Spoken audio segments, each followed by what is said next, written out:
Hello everyone, welcome back to another video learn with Lipika. Hope आप सब safe होंगे।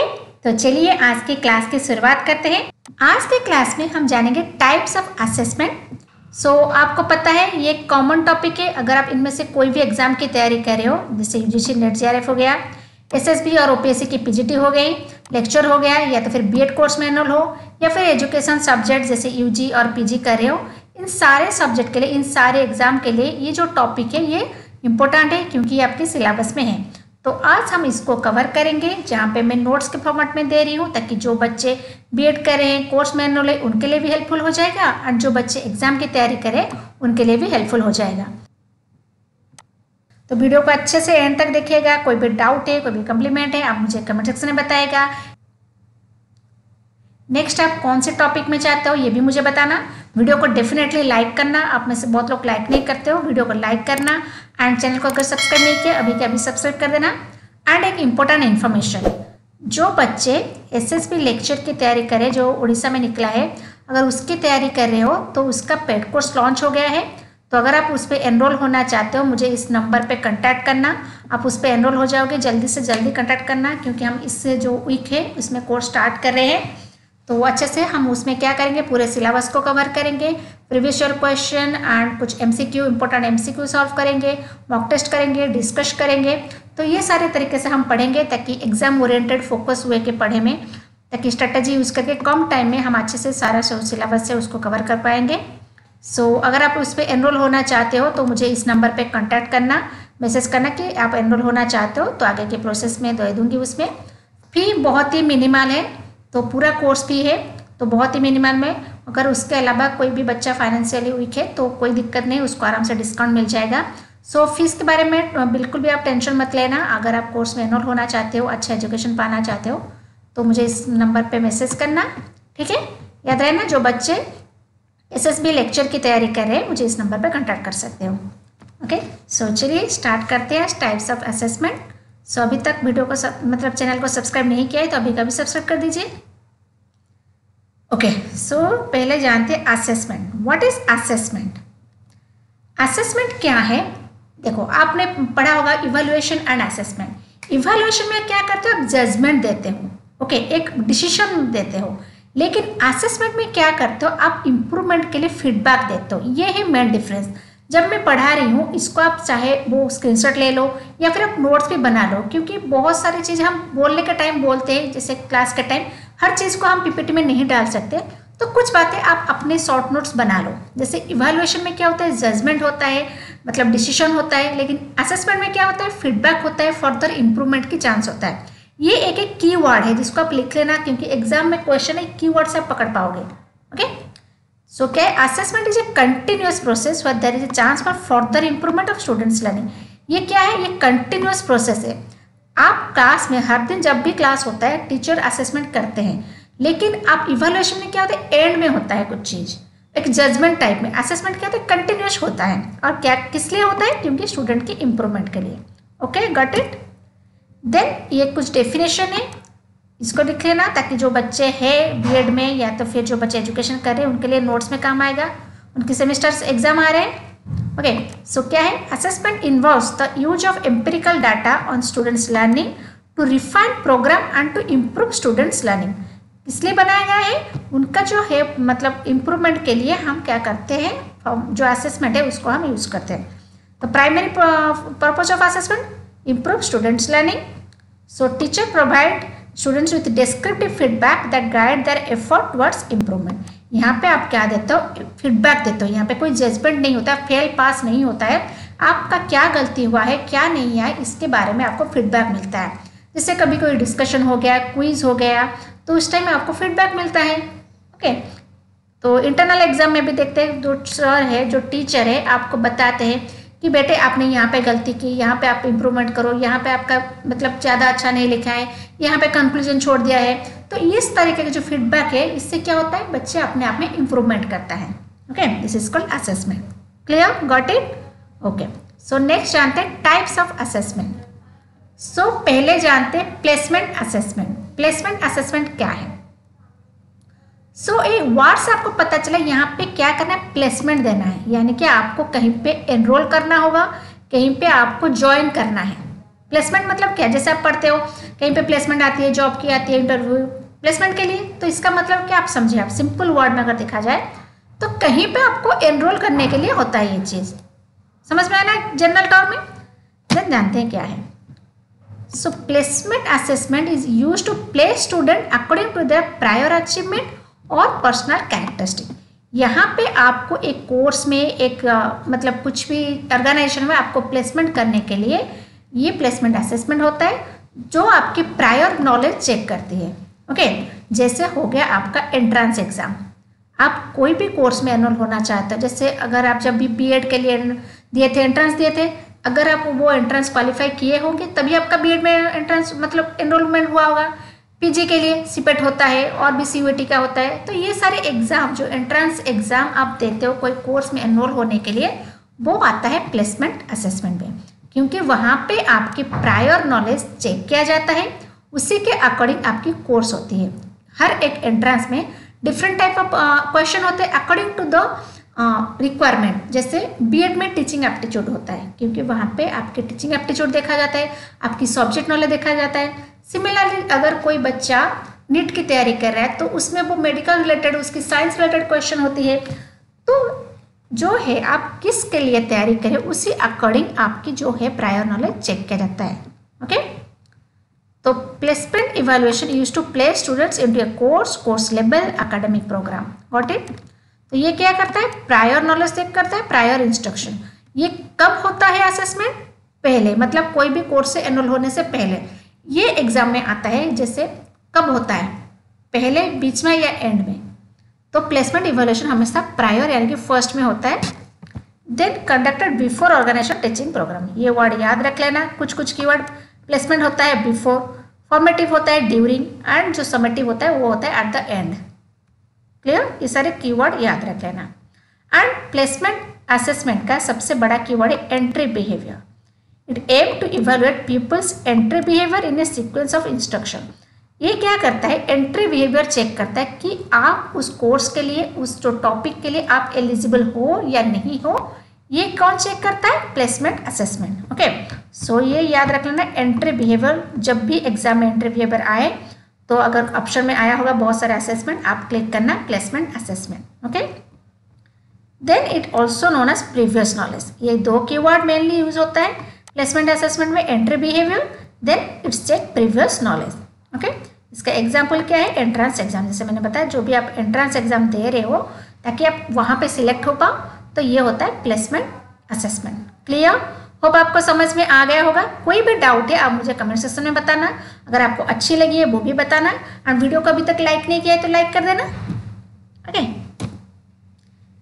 Then जानते हैं डायग्नोस्टिक असेसमेंट। ओके,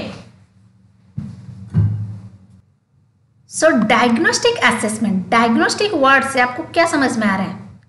कुछ चीज़ों को आइडेंटिफाई करना। आप जब हॉस्पिटल जाते हो, आपकी कोई तबीयत खराब होती है, तो डॉक्टर पहले क्या करते हैं, डायग्नोस्ट करते हैं कि नहीं, आपके टेस्ट वगैरह करते हैं ताकि उसी के अकॉर्डिंग आपको ट्रीटमेंट दिया जा सके। ऐसा नहीं कि कुछ भी आपकी मतलब बीमारी हो और डॉक्टर कुछ और दे रहा है, ऐसे तो नहीं होता ना। तो पहले क्या करते हैं, डायग्नोस्ट करते हैं आपकी प्रॉब्लम क्या है, टू आइडेंटिफाई योर प्रॉब्लम।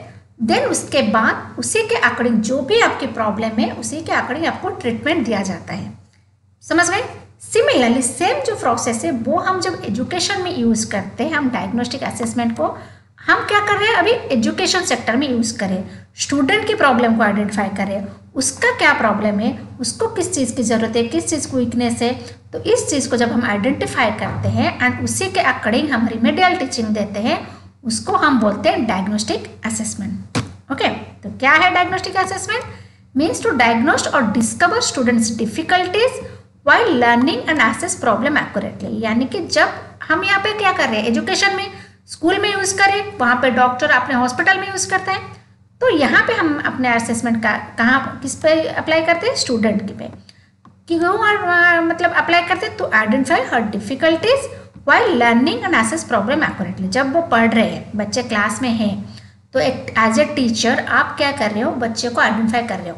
जैसे कोई बच्चा रेगुलर आता है, लेकिन पहले से रेगुलर आता था लेकिन बीच में बहुत इरेगुलर हो रहा है और उसकी जो मतलब लर्निंग है वो धीरे धीरे वीक हो रही है, तो आप उसको आइडेंटिफाई करें क्या प्रॉब्लम है बच्चे का, क्या मतलब इशू है, तो उसी के अकॉर्डिंग आप उसको रिमेडियल दे रहे हो। शायद उसको क्लास अच्छा नहीं लग रहा है, या तो फिर शायद उसको वो टीचर्स अच्छे नहीं लग रहे, उनका वे ऑफ टीचिंग वो कंफर्टेबल नहीं है। तो अगर ये चीज़ आप जान पाओगी आज से टीचर, आप क्या करोगे, अपने टीचिंग मेथड में चेंज लाओगी, उसको ज़्यादा प्रायोरिटी दोगे, फोकस करोगे, उसको आगे बैठाओगे, ताकि उसको क्वेश्चन करोगे, उसको एक्टिविटी में इन्वॉल्व करोगे। तो ये सारी चीज़ अगर आप पहले डायग्नोस्ट करोगे तभी आप उसी के अकॉर्डिंग रिमेडियल दोगे। Okay, then this help to identify students strength, weakness and area that need extra support and remedial teaching. ये एक कीवर्ड है रिमेडियल टीचिंग। ये जब आएगा आप एग्जाम में अंधाधुन मार देना, ये डायग्नोस्टिक असेसमेंट है।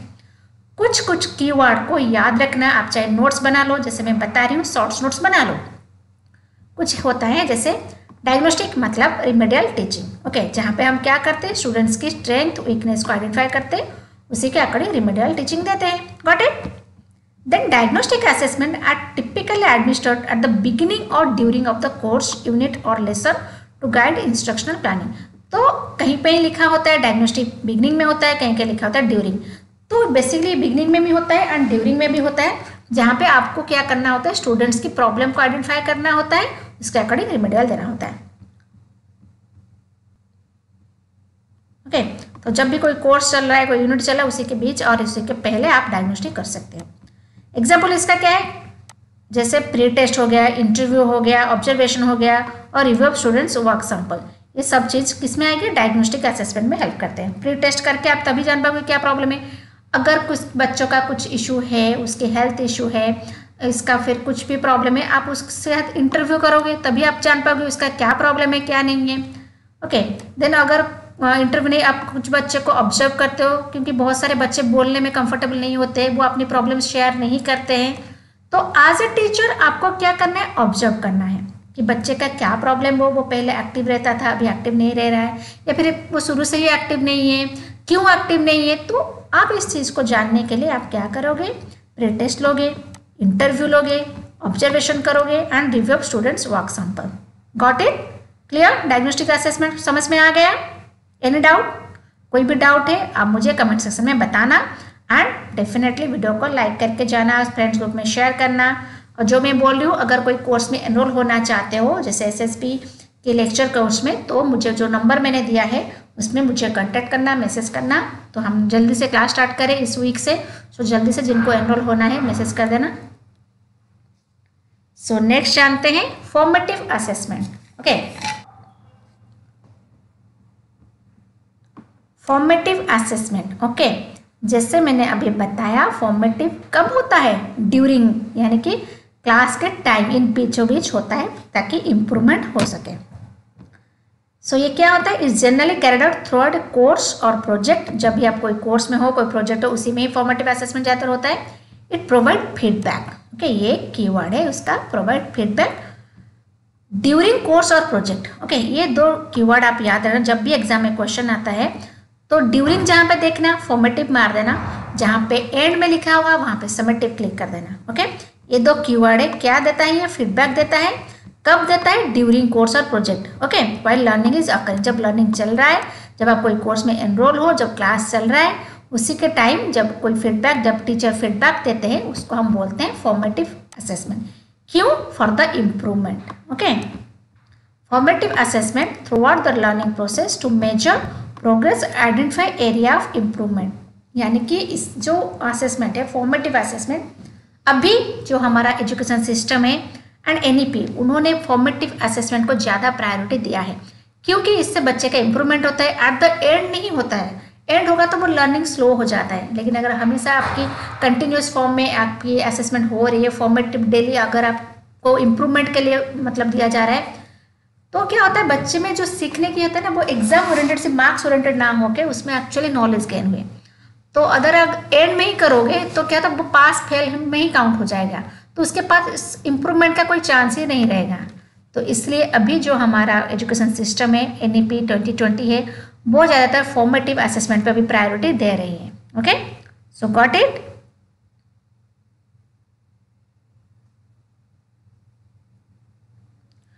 So formative assessment provide teachers with valuable feedback to adjust instruction and help students learn more effectively. तो इससे क्या होगा, बच्चे ज़्यादा इफेक्टिवली लर्न करेंगे क्योंकि उनके पास फर्दर चेंज की, फर्दर इंप्रूवमेंट की चांस होगा। कोई बात नहीं, इस एग्ज़ाम में थोड़ा कम मार्क्स रहा, जहाँ पे मैम जैसे क्लास में सर क्वेश्चन करते हैं, पढ़ा लिया कुछ, देन उसके बाद कुछ MCQ क्वेश्चन पूछते हैं, तो वहाँ पे जो गलती हुई, ठीक है, बच्चों को लगा अच्छा इतने में से मैंने इतना गलत किया, तो मैं नेक्स्ट क्या करूँगी, उसको चेंज करूँगी जब फाइनल एग्जाम होगा। Then this assessment actively engage students in the learning process and encourage them to take ownership of their progress. यहाँ पे बच्चे क्या होते हैं, एक्टिवली इन्वॉल्व होते हैं क्योंकि उनको स्टूडेंट टीचर से फीडबैक मिलता है, वेरी गुड, तुमने अच्छा किया, कि तुमसे ये गलत हुआ है, ये तुम इम्प्रूव कर सकते हो, ये चीज़ में खामियां है, तो ये सारे चीज़ या फिर ये चीज़ तुमने अच्छा किया है। तो इससे क्या होता है, बच्चे एक्टिवली चीज़ों को मतलब एंगेज होते हैं क्योंकि उनको रेनफोर्समेंट मिलता है, उनको अप्रिशिएशन मिलता है और उनको जो गलती है वो खुद जान पाते हैं। देन क्या होता है, उनमें वो प्रोग्रेस आता है, अच्छा ये मैंने गलती किया है, उसको मुझे इम्प्रूव करना है। Got it? सो ये रहा फॉर्मेटिव असेसमेंट। फॉर्मेटिव असेसमेंट में क्या क्या और पाए, फीडबैक, देन होता है ड्यूरिंग टाइम होता है, ये इम्प्रूवमेंट के लिए काम करता है, एंड यहाँ पे बच्चे एक्टिवली एंगेज होते हैं। क्लियर, ये सारे कीवर्ड। सो बताना मुझे क्लासेस कैसी लग रही है, अगर कोई भी आपको इम्प्रूवमेंट चाहिए वो मुझे बताना, ठीक है। देन नेक्स्ट चलते हैं, summative assessment. Okay, so what is summative assessment? So summative assessment जो मैंने पहले बताया कि ये क्या होता है, एंड में सम मतलब सारे चीज को मिला के एंड में जो होता है उसको हम बोलते हैं summative assessment. Clear, formative during, summative and में। तो ये क्या होता है, it carried out at the end course और प्रोजेक्ट। ये रहा इसका कीवर्ड, क्या एंड में होता है ये। Okay, then summative assessment such as final exam और एंड और unit test evaluate a student's cumulative knowledge and skill to conclusion of learning period. यानी कि जब आपको फाइनल डिग्री मिलती है वो किस बेसिस पे मिलती है, वो समेटिव असेसमेंट के बेसिस पे आपको मिलता है। आपका फाइनल एग्जाम हो गया, फाइनल सेमेस्टर जो आपका जो सेमेस्टर एग्जाम होता है, यूनिट टेस्ट भी आएगा समेटिव में, क्योंकि एक यूनिट का खत्म हो गया, एंड मतलब एक यूनिट खत्म हो गया, उसके बाद उसका टेस्ट हो गया, तो दोबारा आप वो यूनिट को नहीं दे सकते, दोबारा आप दूसरे यूनिट को दोगे, तो ये क्या हो गया, समेटिव में आ गया। आपका सेमेस्टर एग्जाम हो गया, आपका फाइनल एग्जाम हो गया, जिस वजह से आपको डिग्री मिलती है, वो सब आ जाएगा समेटिव में, क्योंकि वहाँ पे आपको जजमेंट मिलता है, इधर आप पास हुए हो या तो फिर आप फेल हुए हो, या तो फिर आपका कितना परसेंटेज मार्क्स रहा है, ये गुड स्टूडेंट्स, ये एवरेज, ये मतलब गिफ्टेड, जो लेवल आपको मिलता है ये किस बेसिस पे मिलता है, समेटिव में। ओके, कि good, average, below average students count होते हैं, आपको परसेंटेज मिलता है, तो this is all about summative assessment. Clear, then the result of summative assessment of a high task on consequences. यहाँ पे क्या होता है, हाई टास्क होता है क्योंकि आपके पास पास फेल होता है, फ्रेशर होता है, आपको एक चीज़ को डेफिनेटली क्वालिफाई करना होता है। ओके, यहाँ पे आपको क्या मिलता है, ग्रेड मिलता है, course of placement and graduation eligibility, यानी कि आप इसी बेसिस पे आपको जॉब मिलता है, कहीं पे आपको डिग्री मिलती है, ग्रेड मिलता है, तो ये सब वजह से समेटिव असेसमेंट को क्या बोलता है, high task consequences. So summative assessment can taken in many form. कौन सी वेब में आप समेटिव असेसमेंट ले सकते हो, जैसे इंक्लूडिंग एसेज, प्रोजेक्ट परफॉर्मेंस और स्टैंडर्डाइज टेस्ट जो आपके एग्जाम में होता है। Then depending on the learning objective, तो आपकी क्या ऑब्जेक्टिव है, जहाँ पे हम क्या करते हैं समेटिव असेसमेंट में हम ये देखते हैं आपका जो लर्निंग ऑब्जेक्टिव है वो कितना अचीव हुआ है, ये हम देखते हैं समेटिव असेसमेंट में। ये भी क्वेश्चन आता है कि अगर आपको लर्निंग अचीवमेंट चेक करना हो, कितना आपका ऑब्जेक्टिव अचीव हुआ है, तो आप कौन सी असेसमेंट यूज करते हो, तो आप करते हो समेटिव असेसमेंट। Got it?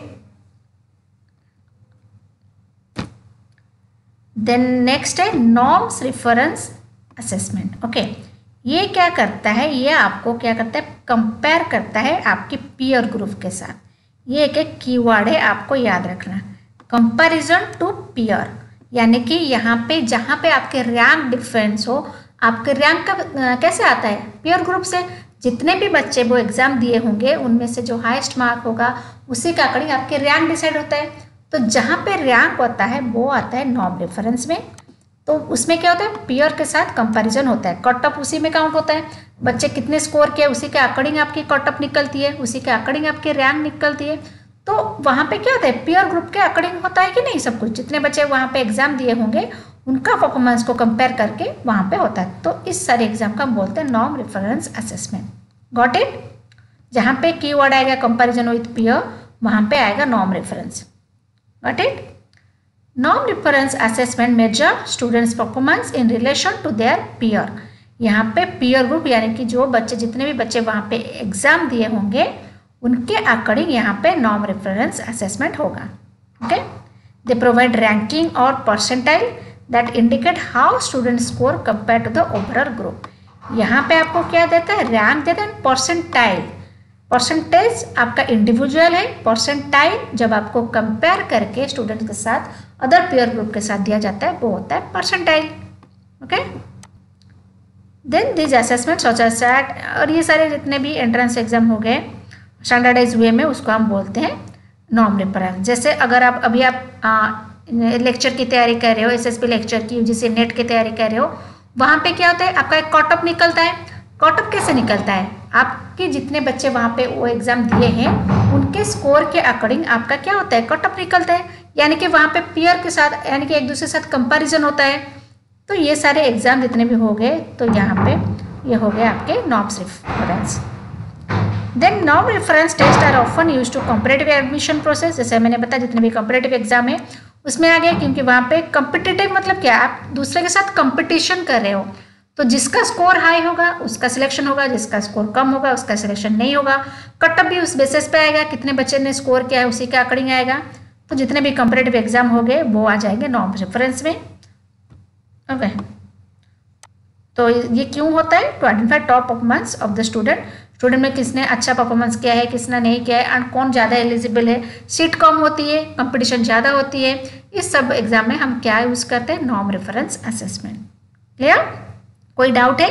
अगर कोई डाउट है आप मुझे कमेंट सेक्शन में बताना। एंड अगर आप कोर्स में एनरोल हो गए, वहाँ पे हम क्या करेंगे, ये सारे जो टॉपिक है उसको कैसे पढ़ेंगे, उसके अलावा इंपॉर्टेंट क्वेश्चन सॉल्व करेंगे, डिस्कशन करेंगे, डाउट क्लियरिंग क्लासेस करेंगे। ओके, सो चलिए, जो बच्चे को मतलब पेड कोर्स में एनरोल होना चाहते हो मुझे मैसेज कर देना वहाँ पे। Then next end criteria reference assessment. Criteria, यहाँ से आपको समझ में आ रहा होगा, एक क्राइटेरिया फिक्स हुआ होगा, एक लेबल, एक एम जिसको आपको क्वालिफाई करना होता है, एक क्राइटेरिया सेट है, ये चीज़ होनी चाहिए, यहाँ पे आपको पहुँचना होता है, उसको हम बोलते हैं क्राइटेरिया रेफरेंस असेसमेंट। क्या होता है ये, मेजरिंग अगेंस्ट स्टैंडर्ड। यहाँ पे क्या होता है ना, criteria reference assessment evaluate students performance against predetermined set of standard और लर्निंग ऑब्जेक्टिव। ये है इसका कीवर्ड। क्या होता है, predetermined set of standard और learning objective rather than comparison with students. जहाँ पे नॉर्म्स रेफरेंस में हम स्टूडेंट्स के साथ कंपेयर कर रहे थे, उसमें कुछ प्री डिफाइंड नहीं था, जितने बच्चे अच्छे करेंगे बच्चे के कंपैरिजन के अकॉर्डिंग आपकी कट ऑफ निकलेगी, बच्चे की कंपैरिजन के अकॉर्डिंग ही आपका सिलेक्शन होगा। लेकिन नॉर्म्स रेफरेंस, क्राइटेरिया रेफरेंस में क्या होता है, प्री डिटरमाइंड स्कोर्स होते हैं। ओके, आपको वो स्कोर अचीव करना होता है। जैसे एग्जाम में होता है, अगर आप 60% रखोगे तभी आपका फर्स्ट क्लास होगा, या तो फिर अगर आप 33% रखोगे तभी आप क्वालिफाई करोगे। आप 33% से नीचे रखोगे आप क्वालिफाइड नहीं हो। ये है क्राइटेरिया, पहले से क्राइटेरिया फिक्स हुआ है। ओके, ये आपके बच्चे ने कितना अच्छा किया, दूसरे स्टूडेंट्स ने कितना अच्छा किया, इससे आपको कोई फर्क नहीं पड़ता। अगर आपको पास होना है आपको 33% ही लाना है, चाहे जितने बच्चे आपके नीचे हो ऊपर हो, आपको उससे कोई मतलब नहीं है। तो इससे क्या होता है, प्री डिटरमाइंड सेट स्कोर होता है। ओके, जैसे सीटेट के एग्जाम, जो बच्चे सीटेट दे रहे हैं वहाँ पे स्कोर फिक्स होता है, आपको 90 लाना है तो आप क्वालिफाई हो। तो जहाँ पे एक स्कोर है वो प्री डिटरमाइंड होता है, एक स्टैंडर्ड पहले से फिक्स हो जाता है टू अचीव लर्निंग ऑब्जेक्टिव, उसको हम बोलते हैं criteria reference assessment. Got it? यहाँ पे क्या चेक करना होता है, आपकी मास्टरी चेक करनी होती है। ओके, मास्टरी यानी स्पेसिफिक स्किल और नॉलेज, नॉट रैंक और शॉर्ट देम।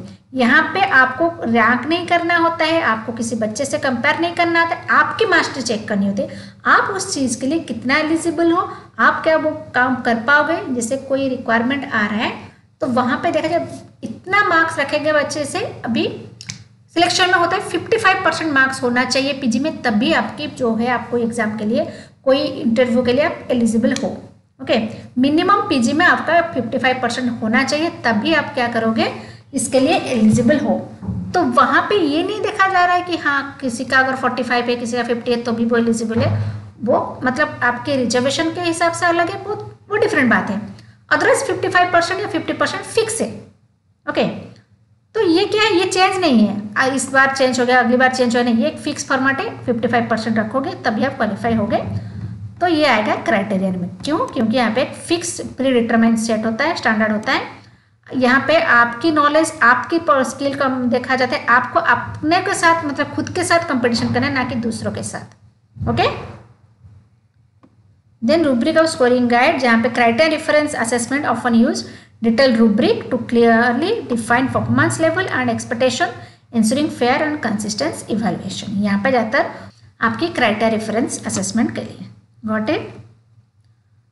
सो ये था क्राइटेरिया में आप क्या करते हो, प्रीडिटरमाइन स्कोर। ये सारे कीवर्ड प्रीडिटरमाइन होता है, आपकी लर्निंग ऑब्जेक्टिव के लिए देखा जाता है स्टैंडर्ड। देन आपकी खुद की स्किल देखा जाता है, ना कि कंपेयर किया जाता है। नॉर्म रेफरेंस में क्या होता है, आपका कंपेयर किया जाता है दूसरों के साथ। ओके, जहाँ पे किसके साथ, पीयर ग्रुप के साथ। देन क्या होगा, समेटिव में क्या होता है, एट द एंड होता है, जहाँ पे आपके लर्निंग ऑब्जेक्टिव कितना अचीव है वो देखा जाता है। स्टैंडर्डाइज टेस्ट होता है, ग्रेड मिलता है, ये सारे चीज़। देन फॉर्मेटिव में क्या होता है, ड्यूरिंग में होता है, इम्प्रूवमेंट के लिए होता है, फीडबैक होता है जहाँ पे। ओके, जहाँ पे बच्चे एक्टिवली एंगेज्ड होते हैं, ये हो गया फॉर्मेटिव। देन प्लेसमेंट में क्या होता है, प्रायर मतलब देखा जाता है, आपकी प्रीवियस नॉलेज देखा जाता है, एंट्री बिहेवियर देखा जाता है, ये होता है प्लेसमेंट असेसमेंट में। देन डायग्नोस्टिक में क्या होता है, आपकी जो स्ट्रेंथ वीकनेस है ये आपको डायग्नोस किया जाता है, उसी के अकॉर्डिंग आपको रिमेडियल टीचिंग दिया जाता है। ओके, ये सारे कीवर्ड है, याद रख लेना। तो असेसमेंट क्या है, यस असेसमेंट जहाँ पे हम फर्दर इम्प्रूवमेंट की बात करते हैं, कंटिन्यूस प्रोसेस है, ये हो गया हमारा असेसमेंट। फीडबैक होता है। तो ये था आज का क्लास। होप आपको आज का क्लास अच्छी लगी होगी। सो अगर आपको कोई भी डाउट है, कोई भी कन्फ्यूजन है, आप मुझे कमेंट सेक्शन में बताना। वीडियो को लाइक करना, वीडियो को बनाने में बहुत मेहनत लगती है, तो होप आप लोग ये समझोगे। अगर कोई भी प्रॉब्लम है मुझे बताना, क्या इंप्रूवमेंट आप चाहते हो, नेक्स्ट वीडियो आप क्या चाहते हो। एंड जो बच्चे, जैसे मैंने बताया, अगर आप एसएसबी लेक्चर की तैयारी कर रहे हो, अगर आप कोर्स में एनरोल होना चाहते हो तो मुझे इस नंबर पे मैसेज करना। तो कोर्स जल्दी स्टार्ट हो रहा है, तो नेक्स्ट वीक से मतलब इसी वीक से स्टार्ट हो रहा है, तो आप जल्दी से एनरोल हो जाना। तो अच्छे से हम क्या करेंगे, सारे सिलेबस को कवर करेंगे, previous year question, important MCQ solve करेंगे, मॉक टेस्ट करेंगे, डिस्कशन करेंगे, एग्जाम ओरिएंटेड एकदम पढ़ेंगे। सो बी रेडी फॉर दैट। जो बच्चे एनरोल होना चाहते हो मुझे कॉन्टैक्ट कर लेना। एंड ये रहा इंस्टा आईडी, अगर आप यहाँ पे इंस्टा पे मुझे फॉलो कर सकते हो, जहाँ पे मैं सारे मटेरियल भी शेयर करती हूँ, कभी कुछ लिंक शेयर करती हूँ, क्वेश्चन शेयर करती हूँ, ये आप देख लेना। तो ये रहा टेलीग्राम चैनल, अगर आप इनको दोनों को ज्वाइन कर लेना। ओके, सो मिलते हैं नेक्स्ट वीडियो में। तब तक वीडियो को लाइक कर देना, चैनल को सब्सक्राइब नहीं किया है तो सब्सक्राइब कर दीजिएगा। एंड कोई कुछ कमेंट है, कम्प्लीमेंट है, मुझे दे देना। मिलते हैं नेक्स्ट वीडियो में। Like share and subscribe. Bye bye.